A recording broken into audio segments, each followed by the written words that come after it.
Glaziers. Okay, so let me get you small. Turn it. Call me small? Okay, now here, let me get you a lab coat. Mark, you got your guys calling me small. Aren't they supposed to be complimenting the guest? What are they calling small about? Yeah, I always wear everything 2 sizes too small, makes me look bigger. You got it with all these big guys. Yeah, I remind you that. That's the key. I can't compete with these guys.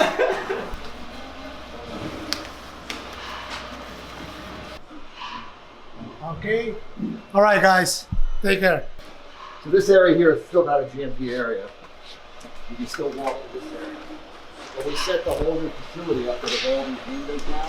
Yeah. So I don't have to gown up all the time to go and inspect. I can walk right through this whole area and watch the manufacturing. So this is all new. We just rebuilt this, Okay. this whole thing here. Well, some of it's not even done yet.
Are some employees able to work in multiple stations? If you look back at us about 5 years ago, I used to buy used equipment. So you just saw 3 packaging rooms. There would be 3 different labelers, whatever we bought. There'd be 3 different augers in there, whatever we could find. It wasn't efficient for cross-training. Wasn't efficient for maintenance. So I think it was 4 years ago, and up till now, we replaced everything with brand new equipment. So that labeler in all 3 rooms, all 4 rooms now, is exactly the same. It might be a different size. Those metal checks are different sizes in each room, but they're exactly the same. So we got rid of all that stuff to make cross-training a lot easier. Now a person can go through 3 rooms, and if they're in a powder room, they can go into the capsule room. In the room themselves, they'll be trained in multiple things, and now they can do multiple things within that room, but they have to be signed off on an SOP for each, and then they can travel between the rooms. Sometimes they'll be able to go from packaging, also cross-trains to go into maybe encapsulation.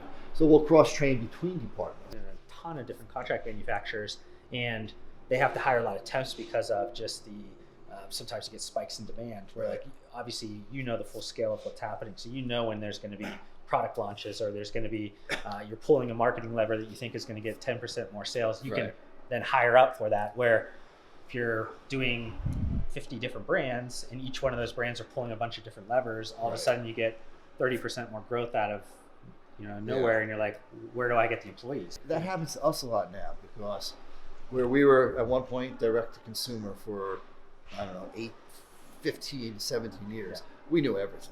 We knew our big sales, we knew our annual growth, we knew what would happen when a new product came on the market. We could get it down to within a dozen bottles or so. That's how perfect it was. Then we started launching out to stores, and that kind of changed, because now we don't know as we build, and the sales department puts on 18 new stores this month, what their initial orders are going to be, 2 or 3 each bottle, or a bigger store that's buying 1,500 or something. So we started to get that down. Now all of a sudden we got international, and all of a sudden they want a container for or stuff. a larger, right? And all of a sudden they need it in 2 weeks. So it's definitely easier than then. But now with that growing pain of going into different channels, we have that same effect. So we will bring in part-timers, but those part-timers are going to be more in cleaning, boxing. You can't take a part-timer and put them in a pharmacy room where they've got to weigh something out exact and know every part of it. It's very, very difficult.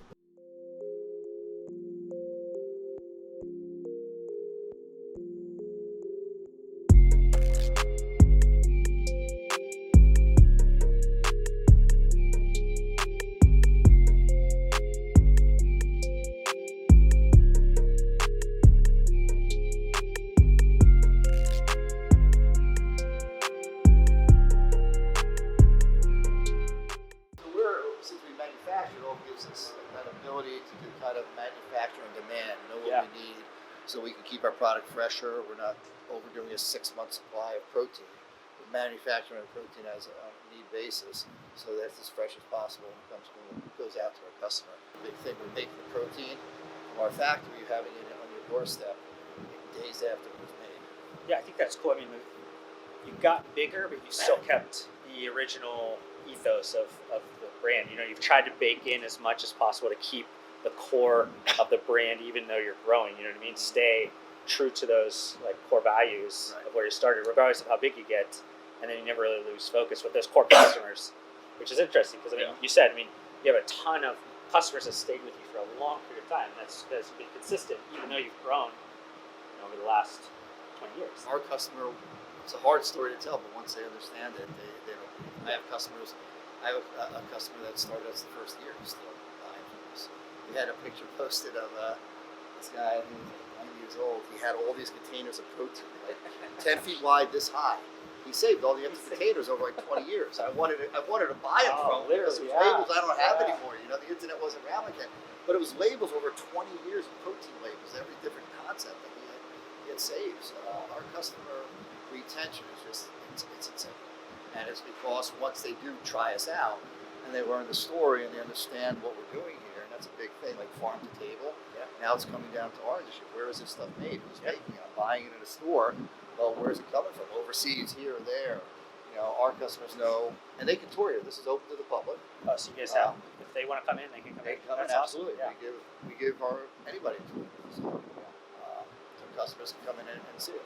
No, I think that we got into that conversation before a little bit around just the idea of full transparency, full traceability of everything, where consumers are starting to ask the question to brands, that then brands have to go to contract manufacturers, that contract manufacturers have to go to their suppliers, and then it kind of goes downstream. But it's coming to the point where consumers are asking the questions we want to know what's in our supplements, and not just what is each dosage of each ingredient, but also where is that ingredient maybe ultimately coming from? Where is it getting sourced from? Which companies? I don't know if that is going to completely kind of take shape with all consumers over the next 5 years, but I think at least on my end, I see each couple of months you see a little bit more, a little bit more, a little bit more, and then it comes to the point where is there enough of customers that ask those questions that then a brand like yours can answer all the questions right, and then you get all their business, and then everybody else is playing catch up to you. Yeah. It's kind of this you're building around the full transparency of your business, and that's also going to be the differentiating factor, because then everybody has to follow what you're doing. You're kind of leading the pack, and then everybody has to follow with you. Yeah, I think we did that in 2001 when we started the no proprietary blend concept. It took a dozen or so years for the industry to transform over, but now there's that demand out there. Everybody's doing it. I was telling you earlier, I was at a vitamin shop and I was helping a kid try to pick out a pre-workout. And when I took them over there, it was like a real revelation to me. I'm pulling products off the market. I usually say, well, you want a product that has full label disclosure here. And I'm like, son of a bitch, they all do. You know? So the industry has really, we drove that demand for a long time. It took a while, but now the industry has made that change. You'll always have those people who don't care about that. But the industry as a whole, is growing in that direction because the consumer is looking for it. And the overall industry, dietary supplement industry outside of our smaller segment, sports supplements, there's this concept of clean label.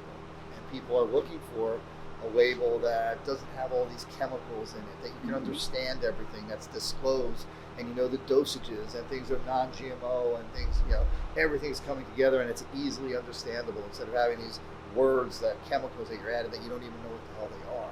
And that clean label is now coming down into our industry, where consumers are looking for that same concept. So yeah, as the industry grows, the idea is for us all to grow with it, but also push it. None of us are in this, just for an altruistic.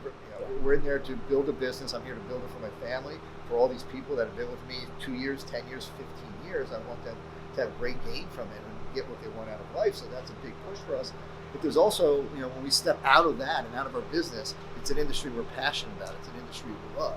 So what is our responsibility outside of what we do here and outside of our own margin and profitability to help grow that industry and get it in a direction that we want to? And I think every brand, every contract manufacturer has some of that responsibility to try and grow that industry, to make things better, not get worse. Because we know the industry, one bad thing, the entire media picks up. Then you got to do 5 years of greatness to get rid of that one bad thing. So we really have to grow and grow and grow, build it. More trust in the industry comes from more transparency in everything we do, more honesty in our marketing. So I think it's all of our responsibility. Yeah, no, I totally agree. I think there's transparency could be seen in so many different ways. Like even what I do, trying to be more transparent on the business side to try to get people to open up about that side, because I think that's always been also a hidden thing where you don't really know the business side of things. And I work in a lot of other categories, and I try to pull things that I find unique from other categories. And one brand that I really have always loved and have tried to advocate other kind of business models in our space to do is that there's a company called Everlane. I don't know if you've heard of them. It's a clothing company. They do basics. They do a lot of things around their sourcing. They have a really good story behind all of the products. But what they really do unique is that they have a full transparency pricing model where they basically say, it's $32. There's $4 in labor, there's $1 in materials, there's all these, and it breaks it down to the point of they even say, we make $4 of everything. That's our profit. Right. So you could see full transparency through all the different testing or sustainable sourcing, and here's our administrative costs. And it's basically kind of how nonprofits have to break out all their costs to publicly report those. They're basically saying, hey, if you think we're making a lot of money on our clothes, we're not. We're doing this the way that we're doing this. And you're buying this because you love all of the different purpose-driven parts of ours. Mm-hmm. But that costs money, and this is the ultimate, result. We make $4. Right. We have to. That's what we're going to have to do. That's why we're charging you maybe $10 more a shirt than other people do. Because when it all comes down to it, if you want to support what we're into, it's going to do this. So it has applications to our space. Maybe not to the full level, but even what you're talking about, there's certain things that you do that other people maybe don't do. Right. And you charge a customer maybe a little bit more. Mm-hmm. But do they understand maybe all those costs? They maybe, they probably don't. They might think, well, he's making more profit than anybody's making his own products. But they don't understand that you're also putting in all these other things to do that. Right. A lot of people think that in the industry, know this is untrue. But a lot of people will say, well, you're making your own products because you're saving that upcharge from the contract manufacturer to yourself, and now you eliminate that. And anybody who really knows what I'm doing here is that it's impossible. I can't build that infrastructure here for one brand the size that I have, because we're not a huge company, and have a full QA team, a full QC team, have a PhD running lab, have all that equipment, have all these CGMP procedures set up. I can't. I'm happy if I can manufacture here for 10% or so above what a great manufacturer out there, trusted, not one of these guys who nickels and dimes and sell shit, but there's some great contract manufacturers. If I can get in that range, I'm happy, but I'm usually going to be over. But that's okay with me, because what I'm trying to do is make sure that I know exactly what's in my customer's hand. My customer is like my family. If I'm going to take it, then they can take it. But if I won't eat it, if I won't give it to my son to take, it's not going out this door. So I want that control from beginning to end. And no, not everybody's looking for it, and that's the argument I get a lot. Well, so transparency, so most consumers don't give a shit. They look at a label, they don't care. Or most consumers have no idea if it's transparent. Well, that's not a reason not to do it. Yeah. Because some people aren't interested, that's okay, that's fine. But you don't stop doing something that's transparent, that's full disclosure, that's real open and honest with the customer, because there's a segment of the market that doesn't care. You try and push forward and get better and better. And that's been our philosophy for 23 years. You're being authentic to yourself, and you're going to find the other people that support that authenticity.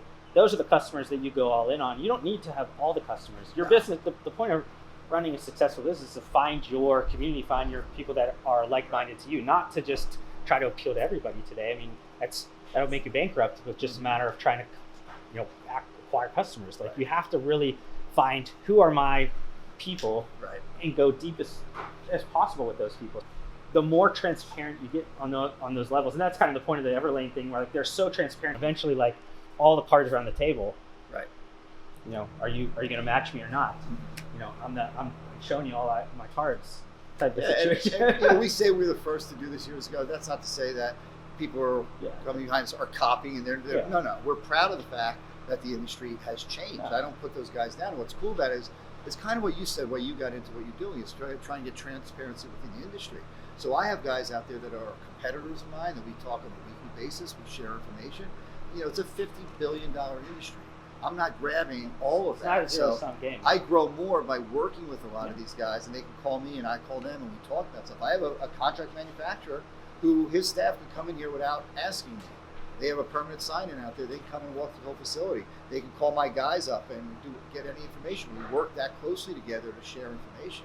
And I think that helps build all of us at the same time. So you have, one competitor and you're like, well, I'm not going to talk to this guy. I'm not going to tell him anything because he's going to steal my customer. Well, no. Yeah, maybe in one store we're stealing shelf space from somebody, and that particular store only has room for one. But overall, I look at the whole industry as a community that we can all work together. And one other thing about what you're saying with all this transparency in this other company is it's got to be real. Yeah. It can't be a marketing gimmick where you're saying this stuff and then 6 months or a year or two years later you get caught on it. Yeah. You really have to live it. You have to feel it. It's got to be a passion in the whole company. If it's just strictly a marketing strategy, you're going to, at some point in time, you say, oh, it's not worth it here. Let's cut a corner here. Let's cut a corner there. Or you're cutting corners the whole time. You're just using it as something to market. So it's really got to be the core of your business. So when we do like no prop land, full transparency, all this testing, it's not just, it doesn't really get customers in like people think. It keeps our customers, but people don't go running tests because they hear, oh, they're double testing their product. No, but it keeps them here, and it's got to be real. It's got to be something that we live and breathe here.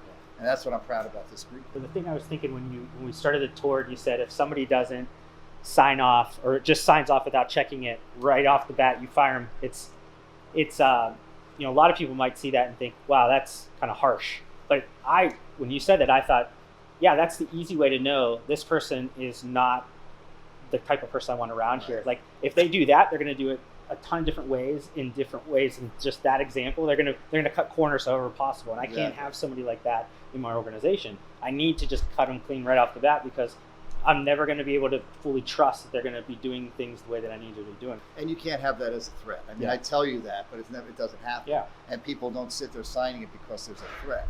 They sign it and they do it because they buy into everything that we're doing here.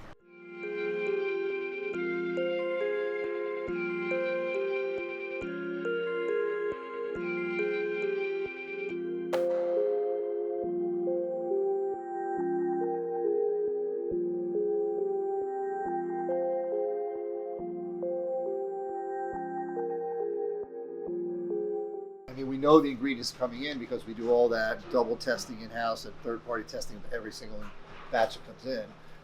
But it's got to get into this room. Once it's weighed, if it comes out of there, and it all looks the same, and you make a mistake, you're screwed at the end. And we don't have product that fails at the end. We can't, because I can't fake somebody out, because I'm going to give you a third-party analysis. I can put it on the internet site, and you can see exactly what a third-party lab is saying about my product. These systems have to be exact every single time. The training has to be there. And the people have to enjoy what they're doing.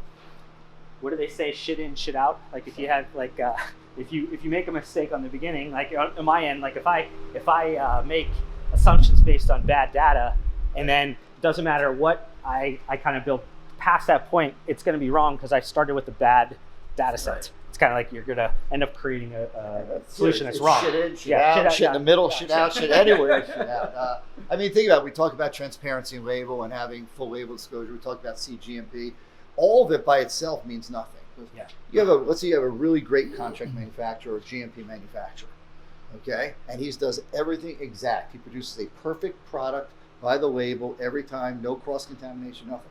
But the brand itself doesn't give a shit about the formula, is hiding a bunch of, underdosed ingredients in a prop blend. So what you have is a perfectly manufactured tub of shit, okay? Because the formula is shit. On the other hand, you can have a company that really cares about their product, creates this amazing formula, sends it off to some contract manufacturer who doesn't know what they're doing. So they start with an amazing formula. They still end up with a tub of shit. On the end, you've got to take CGMP, you've got to mix it with formulation so that you have a good product that you want to start with, and then the manufacturing creates that good product. So it's a combination of both that you have to do. That GMP stamp that's on, it means nothing. The FDA never trademarked that. Anybody can put a GMP stamp on the product. It means nothing at all. Nobody can stop it. But the FDA doesn't give you a certification for CGMP. They audit you. If they catch you doing stuff wrong, you get a 483, you get a warning letter, you get closed, you get all kinds of stuff. If they find nothing, it's like when you get audited by the IRS. They say goodbye and walk out the door. I can't show anybody a certificate, I passed.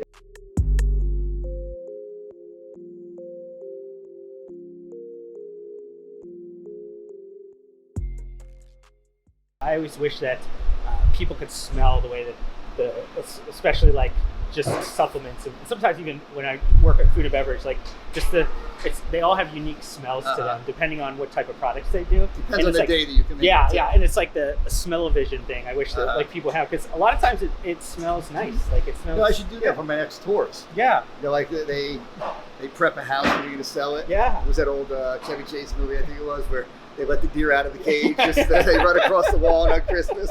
I should have a smell machine here so I give tours like this. If you tell me what flavors you like the best in the beginning, we just start pumping out there you bourbon. Go. Yeah.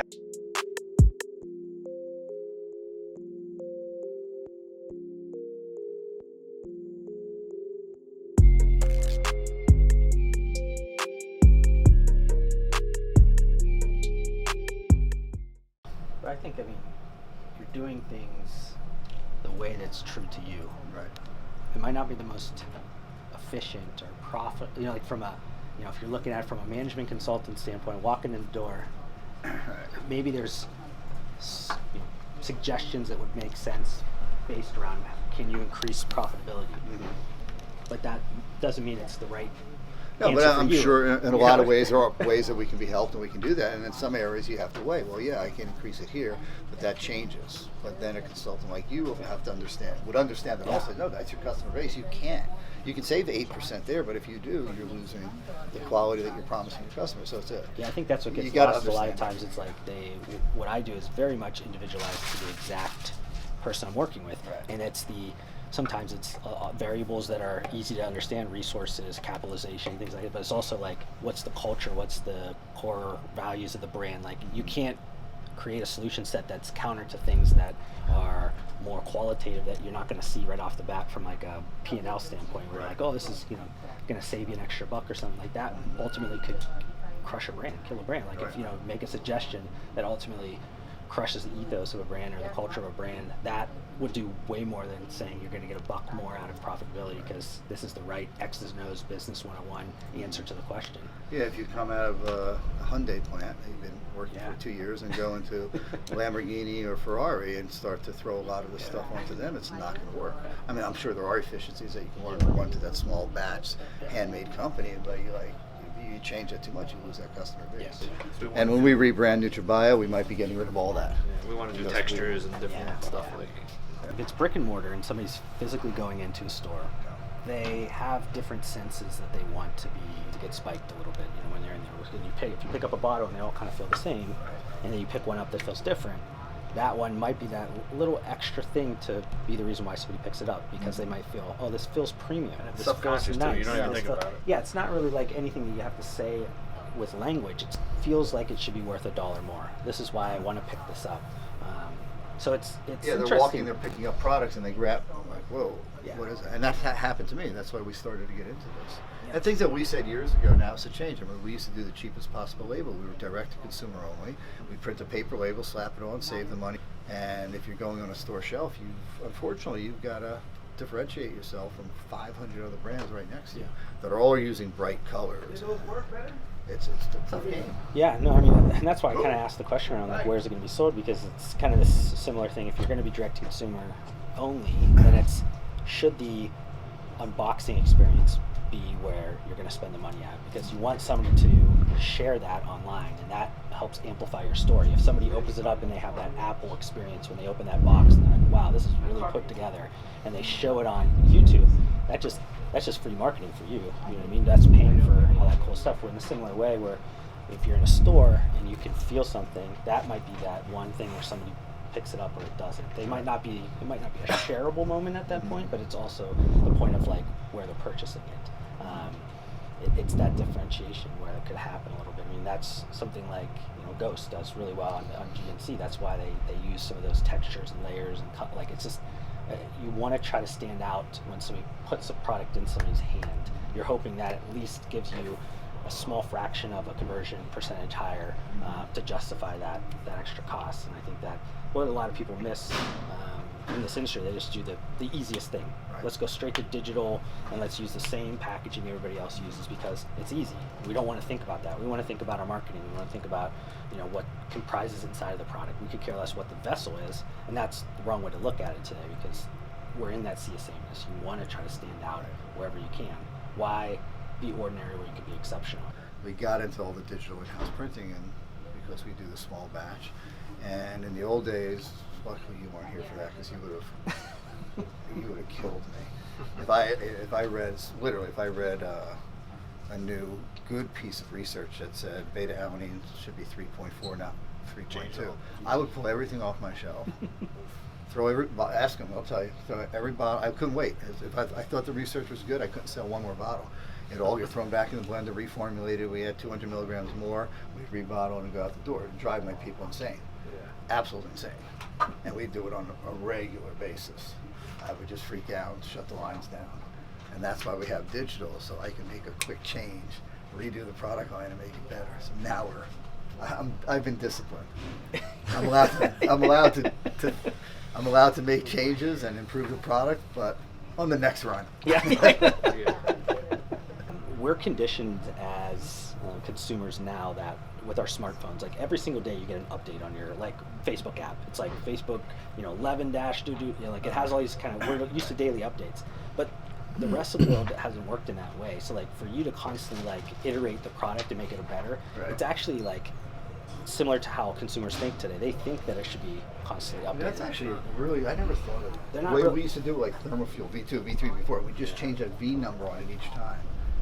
And if you think about it, he's absolutely right. Everybody's used to that. Yeah. There was a... we it think happens that automatically. Way. Yeah.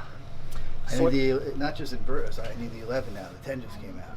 You always need that upgrade. And not to I don't think they do it anymore, but when they first started Soylent, they were based around the Silicon Valley kind of programmer culture, and all of their meal replacements were 1 dash or 1.00 and they would constantly be putting out new ones every couple of weeks when they would optimize the meal replacement. I wonder if they did that for real or as a marketing.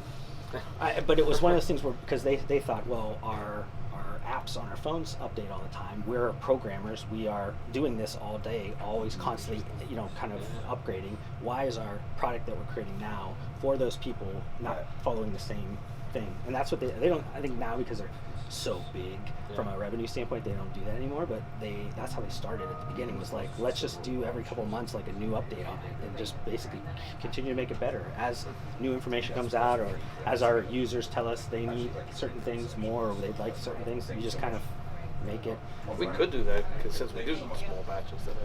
We've always done it that way. Now we'll wait for the next run, and we gotta let people know we do. Yeah, that's the difference. So then in this, if you do it, don't tell anybody. Where this Soylent thing kind of breaks down, and kind of now where you guys are looking at physical retail sales, and that being a bigger part of your thing, or international where you need to have certain like documents and like you kind of are stuck in a different life cycle because you can't necessarily just innovate really quick, because then say you're in vitamin shop, they have to pull all that stuff off and then you got to put new stuff on, you know what I mean? It's a little bit tougher than doing direct to consumer, where literally you just change up a render and go to the next one, go to the next one, go to the next one. So you kind of have to use it, I guess, in the right way, because it could get you in trouble with like retail partners or whatever it is, because they're like, well, we want the newest stuff. We don't have the newest stuff anymore. Yeah, what's going on anymore? Yeah, take back the old inventory. Now you're marketing the good stuff. Well, I have the old stuff. Nobody wants to come in here anymore.